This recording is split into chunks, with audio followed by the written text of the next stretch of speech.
வணக்கங்கண்ணு, இது கோயம்புத்தூர் மண்ணு. ஏனுங்க வட்டல்ல சோத்த போட்டு குழம்பு ஊத்தி கடிச்சுக்கிறதுக்கு வாழைத்தண்டு பொரியல வச்சா வாழ்க்கையே வெறுத்து போன மாதிரி உங்க வீட்ல இருக்கிறவங்க உங்களை முறைச்சு பாக்குறாங்களா? அப்பன்னா இந்த சிம்பிள் ரெசிபியை சேவ் பண்ணி வச்சுக்கோங்க. அட வீட்ல இருக்கிறவங்க முறைச்சா கூட பரவாயில்ல, நீங்க என்ன சொன்னாலும் கேட்காம வாரத்துல 7 நாள் குடிச்சு கும்மி அடிச்சு கும்மாளம் போடுறானா உங்க ஃப்ரெண்டு. சரி விடுங்க, இப்ப அதான் ட்ரெண்டு. உடனே போனை போட்டு சொல்லியும் கேட்காத அந்த கல் நெஞ்சக்காரனோட கல்லீரல் நல்லா இருக்கணும்னா வாரத்துல 3 நாள் இந்த மாதிரி செஞ்சு சாப்பிட சொல்லுங்க வாழைத்தண்டு. ஹலோ. டேய் மச்சான், எங்கடா இருக்க?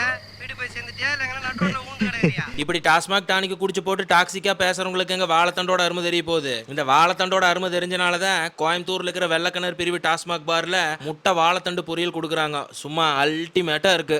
உனக்கு எப்படிடா தெரியும்? அது எனக்கு தெரியாது, கண்டென்ட்னு வந்துட்டாலே 4 பேர்த்துக்கிட்ட அலசி ஆராய்ஞ்சு கேட்டு தெரிஞ்சு வச்சுக்கிறதா. வேற ஒண்ணும் இல்ல. அட நெசந்தாங்கன்னு வாழைத்தண்டை சுத்தம் பண்ணி மோர்ல போட்டு வச்சுட்டு சட்டியில எண்ணெய் ஊத்தி கடுகு உளுந்து கடலைப்பருப்பு கருவேப்பிலை பச்சை மிளகா சின்ன வெங்காயத்தை போட்டு நல்லா வணக்கி விட்டு வாழைத்தண்டை நல்லா புழிஞ்சு போட்டு ஒரு நெம மஞ்சத்தூள் தேவையான அளவு உப்பை போட்டு பெரட்டி விட்டு வேகிற அளவுக்கு தண்ணி ஊத்தி மூடி வச்சு சீரகம் இஞ்சி கருவேப்பிலை வரமிளகாய் தனியா தாளிச்சு வாழைத்தண்டு கூட தயிர் ஊத்தி தாளிப்பை கொட்டி கலக்கி எடுத்து சோத்துல போட்டு உண்டு வாருங்க, அட்டகாசமா இருக்கு.